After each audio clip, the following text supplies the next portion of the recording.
Good morning to all of you. A warm welcome to my YouTube channel. Here आज हम लोग पढ़ने जा रहे हैं गॉड मेड द कंट्री। ये पोएट्री है, इससे लिया गया है 10th का बुक से, पनोरामा से। वीडियो में एंड तक बने रहिएगा। We are going to entertain this poetry.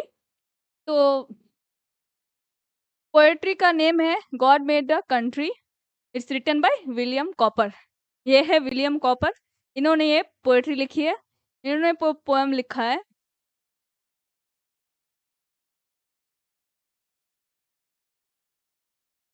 इसको क्या बोलते हैं? पोअम।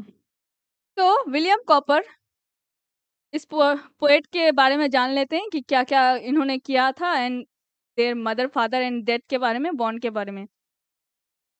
बॉर्न हुई थी 26 नवंबर 1731 बरखम स्टेट, यूनाइटेड किंगडम में। डेथ हुई थी इनकी 25 अप्रैल 1800, एज्ड 68 इयर्स, डर्चम यूके में इनकी डेथ हो गई। मदर का नेम है एंडन Cowper and the father name is John Cowper. Education इनकी हुई थी वेस्ट मिनिस्टर स्कूल से। इन्होंने ही गॉड मेड द कंट्री लिखा था। इनका नाम है विलियम कॉपर। नेक्स्ट आगे बढ़ते हैं।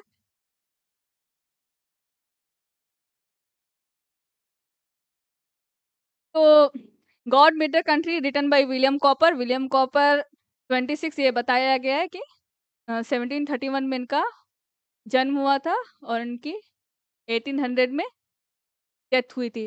मे be said to be given in his poem a foretaste of the poetry of Wordsworth. यानी कि जो भी वर्ड्सवर्थ की जो पोएट्री थी, उन्हीं की पोएट्री जैसा कहीं ना कहीं इनके भी पोएट्री में वही टेस्ट आता था। विलियम कॉपर जी की पोएट्री में इन्होंने भी उसी तरह का पोएट्री लिखा है, नेचर्स ब्यूटी के बारे में, रूरल लाइफ के बारे में, और इन्होंने भी उसी तरह का पोएम लिखा है। नेक्स्ट है, there is in his work the same disrespect for the rural life. यानी कि इनकी जो पोएट्री में है, उनमें क्या है, बहुत ही गहरी रिस्पेक्ट है, यानी कि बहुत ही गहरी इज्जत दी गई है दोनों ने, वर्ड्सवर्थ ने भी और विलियम कॉपर ने भी। नेक्स्ट क्या है, the lovely quite landscape like William Wordsworth again he did not hesitate in giving clear cut opinion about the issues of the his time. यानी कि जो भी इश्यूज थे, तो विलियम वर्ड्सवर्थ क्या थे, उन्होंने हेजिटेशन नहीं किए, मतलब घबराए नहीं, हिचकिचाया नहीं, क्लियर कट ओपिनियन इन्होंने दिया जो भी इश्यूज थे उस टाइम में। अभी के टाइम में क्या होता है, किसी के बारे में लिखने से हेजिटेशन होती है, क्या पता कोई पढ़ ले और इससे कोई कुछ भी हो, कुछ भी गलत उलट बोल दे। आगे वाले को बिना हेजिटेशन किए इन्होंने क्या किया, उसके बारे में लिखा, the issues of the time. यानी कि उस टाइम के जो भी इश्यूज हो रहे थे, उन्होंने उसके बारे में क्लियर कट ओपिनियन दे दिया। It is a paradox that the poet and the dramatist who lived in the cities or the capitals have written powerful about the beauty of the rural life. जो भी ये poetry थे, इतनी ताकतवर तरीके से लिखा गया है कि उन्होंने ऐसा लिखा, वो रहते टाउन्स में, सिटीज में, फिर भी उन्होंने इतना गहरी तरीके से लिखा है, इतना रिस्पेक्ट दिया है उनके बारे में कि रूरल लाइफ में जैसे आदमी रहते हैं, नेचर्स ब्यूटी कैसी है, उन्होंने उनके बारे में लिखा। तो ये कितनी पैराडॉक्स की बात है। नेक्स्ट है, the simplicity of the common villagers engaged in the humble profession, the abundance of the nature life in flora and fauna, and the peaceful living that together make a always inspire poet to write on the life in countryside. So flora means plant, fauna means animal.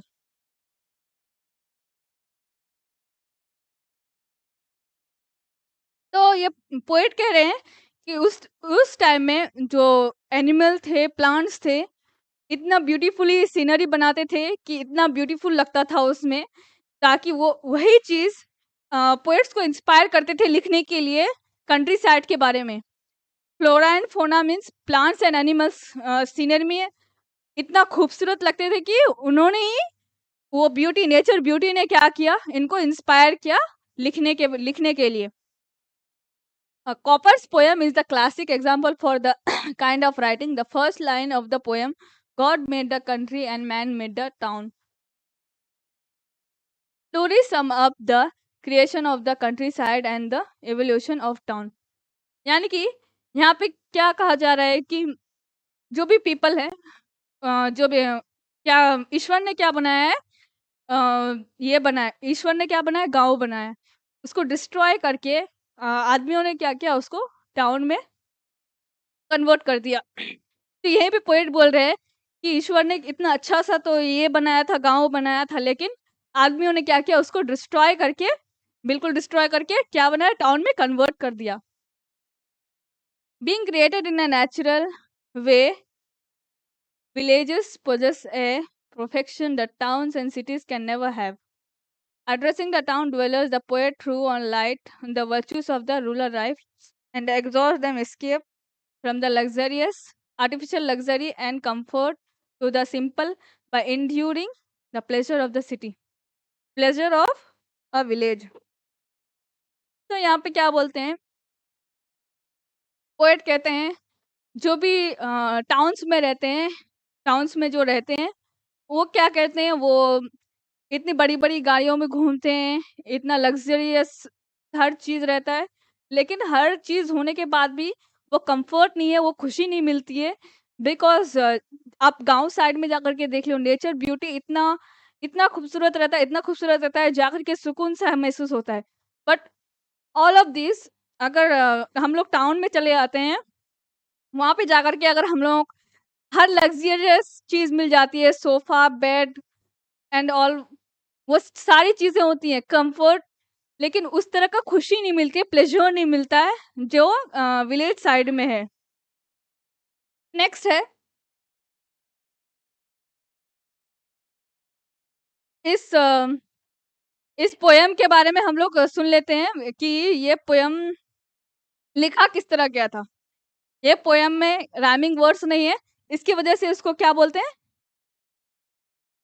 Blank words बोलते हैं। Blank words बोलते हैं। ये poem लिखा गया है blank words because of इसमें rhyming words नहीं है, दैट्स व्हाई इसको क्या बोलते हैं, ब्लैंक वर्स बोलते हैं इस पोएम को। तो अ, इस टाइप के लिखावट को बोलते हैं पेंडामेटर। इस टाइप के लिखावट को, ब्लैंक वर्स जो लिखावट है, उसको बोलते हैं पेंडामेटर। तो जब भी आपको क्वेश्चन अगर पूछा गया कि यह किस टाइप का पोएम है, तो आप वहाँ पे बोलेंगे कि ये पेंडामेटर टाइप का पोएम है। नेक्स्ट हम लोग पोएम की तरफ आगे बढ़ते हैं। God made the country and man made the town, what wonder then the health and virtue gift. क्या कंट्री एक्चुअली यहाँ पे कहा गया है विलेज को। ये रिफर करता है किसको, कंट्री रिफर करता है किसको, विलेज को। एक्चुअली उसके बाद God made the country man made the town, यानी कि वही ईश्वर ने क्या बनाया, गांव बनाया, और उसको डिस्ट्रॉय करके आदमियों ने क्या बनाया, टाउन बना दिया। नेक्स्ट क्या है, what wonder then the health and the virtue gift, यानी कि ये वर्च्यू और गिफ्ट नहीं, हेल्थ और वर्च्यू क्या है, एक तरह का गिफ्ट है, किनके लिए, गांव के लोगों के लिए। जो लोग गांव में रहते हैं, इतने सारे काम होने के बावजूद भी वो थकते नहीं है, वो हेल्दी रहते हैं। वो हेल्थ एक्चुअली क्या किया, ईश्वर ने गिफ्ट किया, एज अ गिफ्ट दिया है उन लोगों को। नेक्स्ट क्या है, that can alone make a bitter draught, that life holds out should most abundant and at least to be threatened in the groups and fields। यानी कि यहाँ बोला गया है कि नेचर ब्यूटी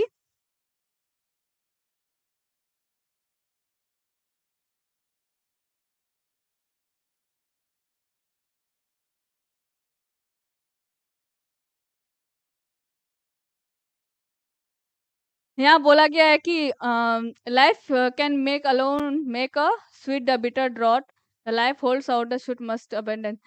यानी कि लाइफ में बहुत सारे परेशानियों की वजह से क्या हो जाता है, वो कड़वी हो जाती है, लेकिन भगवान का दिया हुआ ताकत जो भी है, ये लोग क्या करते हैं, झेल लेते हैं। दे कैन मेक इजीली के दे कैन हैंडल।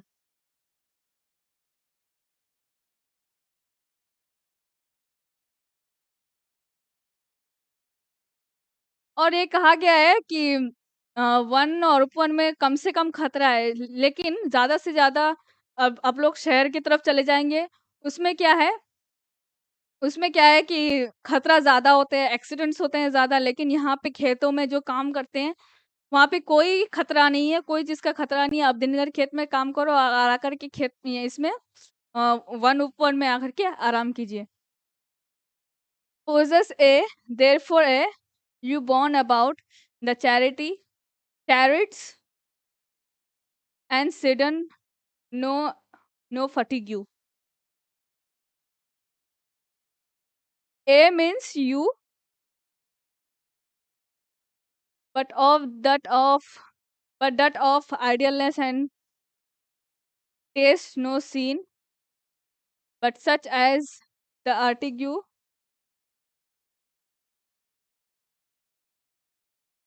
फिर क्या हो गया?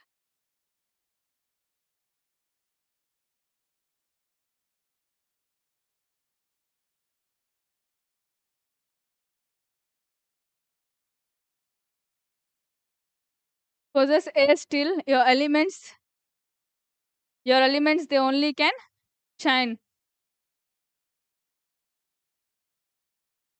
ये यहाँ पे क्या कहा गया है कि जो भी इसमें रहते हैं, पालकियों में घूमते हैं और जो भी गाड़ियों में घूमते हैं, सीडन मीन्स जो भी गाड़ियों में घूमते हैं उनको क्या पता होगा कि बाहर की दुनिया की खूबसूरती क्या है।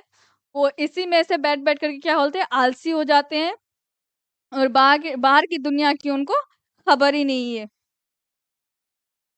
कैसी चमक-धमक रहती है बाहर की दुनिया, मतलब नेचर ब्यूटी इतनी खूबसूरत है कि उन लोगों को स्वीडन में जो रहते हैं, चैरिट्स में जो रहते हैं, वो अंदर पैक रहते हैं, उनको कुछ पता ही नहीं है इस बारे में कि बाहर की दुनिया कैसी खूबसूरत है, nature's beauty how it is. तो ये कहा गया है पोएट ने। नेक्स्ट है, the only mind like your can do no harm, our groups were planted to console at noon. यानी कि यहाँ पे बोला गया है, they only mind like yours can do no harm, our groups were planted to console at noon. यहाँ पे कहा गया है they only mind like yours can do no harm, यानी कि जो भी हम लोग ये करते हैं, जो भी हम लोगों का जो आविष्कार होता है, जो भी शहर के लोग जो नया-नया चीज़ों बनाते हैं, उससे क्या है, हम लोगों को बहुत ज़्यादा हार्मफुल भी है और फ़ायदेमंद भी है, तो हार्मफुल भी है। नेक्स्ट क्या है, our group were planted to console at noon, यानी कि ये बगीचों का निर्माण इसलिए किया गया है ताकि नून में क्या हो, कंसोल हो, यानी कि वहाँ पे छाँव हो और जाकर के किसान लोग क्या करें, वहाँ पे जाकर के आराम करें। To pensive wanderer in their shades at eve, the moonbeam sliding softly in between the sleeping leaves is all the light they wish। यानी भी पेंसिव wanderer यानी कि उदास जो भी कोई wanderer हो, यानी कि वंडर मतलब एक जगह से दूसरी जगह जाने वाले को बोलते हैं। नहीं, एक जगह से दूसरी जगह जाना को बोलते हैं एंड wanderer उसको बोलते हैं जो एक जगह दूसरी जगह जाता है। जाने वाले आदमी को wanderer बोलते हैं। तो यहाँ पे क्या कहा गया है, क्या जो दुखी है, जो भी wanderer जो दुखी है, वो क्या करता है, इसी ग्रुप्स के नीचे उसी बागीचों के नीचे जाकर के आराम करता है, कहाँ पे? एट नून में, एट ईव में। The moon being sliding softly in between the sleeping leaves is all the lights they wish। यानी कि मून उनको क्या करता है, मूनबीन जैसे कि वनों में क्या होता है, चांदनी रात में जो रे होते हैं, रे जैसे कि ऊपर से रोशनी आती है, और मूनबीन कैसे होता है कि वनों के बीच से रोशनी जब निकलती है, उसी को मूनबीन बोलते हैं। तो उसी के टाइम में, शाम के टाइम में वंडर आकर के क्या करते हैं, रुकते हैं वहाँ पे और आराम करते हैं। Birds, next paragraph and the last. Birds warbling all the music we can spare, the splendor of your lamp, but they eclipse। यानी कि शाम के टाइम में क्या होता है, चिड़िया क्या करते हैं, हर तरह की म्यूजिक सुनने को मिलते हैं हम लोगों को वहीं पे, किसके द्वारा, चिड़ियों के द्वारा। We can spare the splendour of your lamp but they eclipse. और क्या होता है, हम लोगों को क्या होता है, चांद से क्या मिलता है, रोशनी मिलता है, बट ये जो शहर की लाइट्स है, जो चमक-धमक है, वो क्या है, इनको आकर के फीकी कर देती है। चाँद को क्या करते हैं हम लोगों को, जो सैटेलाइट है या मून जो है, मून को क्या करते हैं, ग्रहण लगा देते हैं। एक टाइप का पोएट का कहने का मतलब यही था कि दुनिया जो टाउन्स में रहते हैं, वहाँ पे क्या है, बहुत सारे लाइट्स हैं, ग्रैंड लाइट्स हैं, वहाँ पे चमक-धमक बहुत ज़्यादा होता है। बट यहाँ पे रूरल लाइफ में जो भी विलेज साइड में जो रहते हैं, उनको चाँद की रोशनी काफ़ी हो जाती है, वो लोग उसी से एडजस्ट कर लेते हैं, गुज़ारा कर लेते हैं। उनको उनको वो चमक-धमक से दूर ही रहना आता है। Our softer satellite, your songs confound. Our more harmonious notes the thrust depart. Scared and offended night angle is mute. यहाँ पे पोएट क्या बोलता है कि यही जो मून है, जो उसको ग्रहण लगा देता है, कौन आकर के, ये चमक-धमक। चमक-धमक किसकी? टाउन्स की लाइट्स की। And the more harmonious new the thirst depart, यानी कि इतनी अच्छी अच्छा बर्ड्स क्या करते हैं, इतना अच्छा म्यूज़िक सुनने को मिलता है हम लोगों का गाँव गाँव के साइड में, इतना अच्छा सुनने को मिलता है। बट ये जो गाँव के लिरिक्स हैं, गाँव के नहीं, एक्चुअली टाउन्स के जो लिरिक्स हैं, सॉन्ग्स हैं, वो क्या करते हैं, ये सब सुन कर के थ्रश एक टाइप का बर्ड है, ये बर्ड क्या हो जाता है, डिपार्ट हो जाता है, यानी कि भाग जाता है। थ्रश क्या एक टाइप का बर्ड है, वो क्या हो जाता है, भाग जाता है। इसको सुन कर के, ये टाउन्स के लिरिक्स और सॉन्ग्स को सुन कर के, ये क्या हो जाते हैं, डिपार्ट हो जाते हैं, यानी कि भाग जाता है सुन कर के। एंड स्कैर्ड एंड ऑफेंडेड, यानी कि डर जाते हैं, उनको अपमान हो जाता है एज़ लाइक उनका। इसीलिए क्या करते हैं, द नाइट एंगल भी म्यूट हो जाती है, ये सुन कर के, ये नाइट एंगल भी म्यूट हो जाती है। तो दिस वाज़ द पोएम। आप इसको समरी में कन्वर्ट कर सकते हैं एक तरफ से लिख कर के। कोशिश कीजिए कि ज़्यादा से ज़्यादा इंग्लिश में ही लिखें इस समरी को, ताकि आप लोगों की इंग्लिश अच्छी हो। तो मिलते हैं नेक्स्ट वीडियो में नेक्स्ट पोएट्री के साथ और प्रोज़ के साथ। तब तक के लिए